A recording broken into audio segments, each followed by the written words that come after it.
Yes, donc merci Éloi pour la passe sur la palette. Marc, comment ça va? Ça fait longtemps qu'on n'a pas fait ce segment-là ensemble. Oui, je suis très excité. Moi aussi. Écoute, si je te dis Brian Gallivan, entraîneur du conditionnement de l'équipe américaine, qui Oui. dit que ce gars-là, le joueur que tu vas nous parler aujourd'hui, a la même vitesse ou est dans la même catégorie de vitesse que Connor McDavid et que Caddy McDonough, qui est l'entraîneur du power skating, dit que c'est un player's coach, qu'il est là, il donne tout le temps sur la glace. On parle de quel joueur ici, Marc? On parle d'Oliver Moore.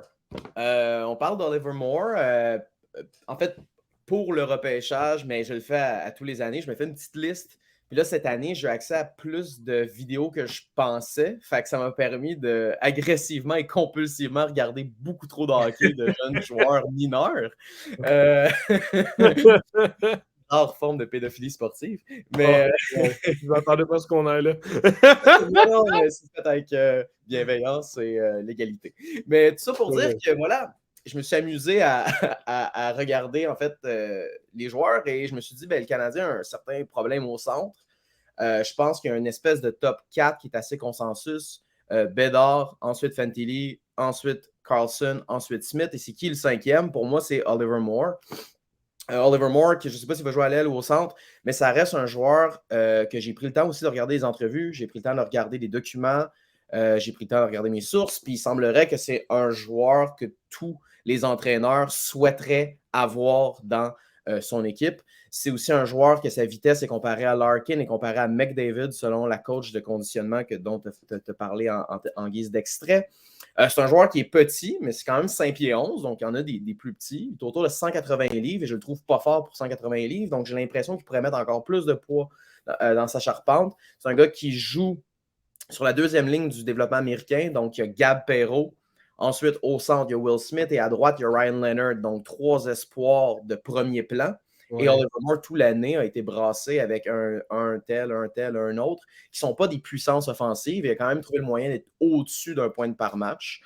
Donc, voilà. Donc, j'ai les extraits pour montrer son talent. À la base, j'allais dire, excuse-moi de t'interrompre avant les extraits. On parle beaucoup des players coach. On sait que ça c'est des joueurs. En fait, c'est des joueurs qui sont passionnés du hockey, qui ne mangent que ça. Oliver Moore semble être ça. Et outre sa vitesse, est-ce qu'il y a un autre aspect de son jeu qui est assez prédominant, là, tu dirais, quitte à le considérer justement dans le top 10 là, dans la première ronde? Ouais, pour moi, c'est un top 10. Je suis peut-être celui qui l'a le plus haut. Moi, je l'ai autour de 7. Pourquoi je l'ai autour de 7? C'est que ça te prend une qualité élite un jour ou l'autre. Quelque chose pour être dans le top 10 qui fait qu'on fait, pourquoi on le prendrait plus qu'un autre? Son niveau de compétition est élite, sa vitesse est high-end et sa capacité à s'améliorer est élite. Et Martin Saint-Louis a dit que selon lui, sa meilleure qualité, sa plus grande qualité, c'était sa capacité à s'améliorer. Oliver Moore, c'est exactement ça. Il y a toujours une lettre sur son chandail, peu importe où il a joué. En ce moment, il joue U18 en Suisse. Il y a une lettre sur son chandail.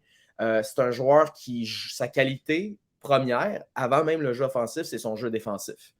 C'est un joueur qui compétitionne. Il me fait penser à 2 gouttes d'eau à Sébastien Aho, mais encore plus rapide. Si on refaisait le repêchage de son année en 2015, il sortirait dans le top 10. Je pense qu'Oliver Moore est en ce moment autour de peut-être 10, 12, 13, 14. Mais je pense qu'il va se retrouver dans le top 10, selon moi, surtout qu'on exclut le joueur russe. Et c'est un joueur qui a un. Tu sais, des fois, on pourrait dire qu'il y a un défaut. Je ne serais pas prêt à dire que son tir est un défaut. Je serais prêt à dire que c'est une qualité au-dessus de la moyenne. Puis je vous dirais même que ses mains, ça serait peut-être la chose sur quoi il pourrait travailler parce que c'est pas rare qu'il déborde quelqu'un, mais que protéger la rondelle, ce serait peut-être le petit défaut. Mais c'est toutes des choses qui peuvent s'améliorer, puis il y a la capacité de le faire. Exact. Donc, je vais juste montrer 2, 3, peut-être. C'est même pas des meilleurs highlights, c'était juste pour supporter la chronique que j'étais supposé faire, qui était de faire de l'analyse en temps réel, mais là, malheureusement, la captation n'a pas fonctionné. Donc voilà, tout un lancé. Je ne sais pas quoi. Non, mais on tient l'entrée de zone. Le numéro évidemment 11 que la rondelle. Là. Donc, son lancer n'est pas une qualité dominante. Et pourtant, on peut voir que c'est un lancer qui est au-dessus de la moyenne. Là. Donc là, on est capable de voir que c'est assez facile pour lui de déborder des joueurs. Donc voilà, je serais prêt à dire que Oliver Moore, prochaine fois, je transférerai les dossiers, ça permettra de faire de l'analyse en temps réel. Je ne sais pas combien de temps j'aurai analysé des joueurs qui sont vraiment des coups de cœur, mais ça, je pense que ce qui est intéressant, c'est que c'est peut-être un. Tu sais, si je parle de Bédard, tout le monde sait qu'il est bon. Oliver Moore, je pense qu'il serait peut-être à l'aile dans la Ligue nationale pour vraiment être en mesure de décamper. Je pense qu'une fois que son jeu défensif va être présent, ben, je suis persuadé qu'il va être capable aussi d'aller chercher l'autre point. C'est peut-être son seul défaut, c'est sa capacité ou son incapacité à vraiment être capable de conclure, de finir, d'être capable de faire une passe pour se rendre dans le fond du filet.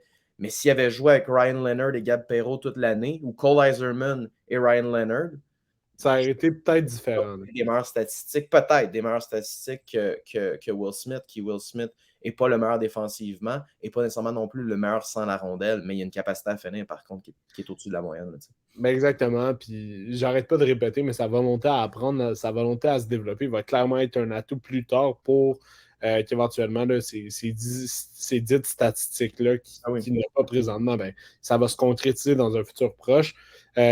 Écoute, au niveau d'Oliver Moore, on a clairement vu là, avec les extraits que tu nous as présentés que sa vision est clairement un atout, est capable de voir les lignes de lancer, mais aussi les lignes de passe pour que la rondelle, justement, se ferait un chemin jusqu'au filet. C'est quand même assez impressionnant tout ça. Oui, ben fait que ça conclut ce que j'avais à dire sur Oliver Moore, mais je vais essayer aussi de peut-être revenir peut-être à des extraits de son jeu, ou sinon je passerai peut-être à un autre prospect qui, des fois, je trouve qu'on n'apporte pas assez d'importance, on n'accorde pas assez d'importance au fait que le joueur a une capacité non seulement de s'améliorer, mais aussi une capacité à vouloir apprendre puis à être capable d'avoir aussi l'humilité. Des fois, les grosses vedettes n'ont pas l'humilité pour se plier à ce qu'un entraîneur va demander de lui. Là, voilà. Fait que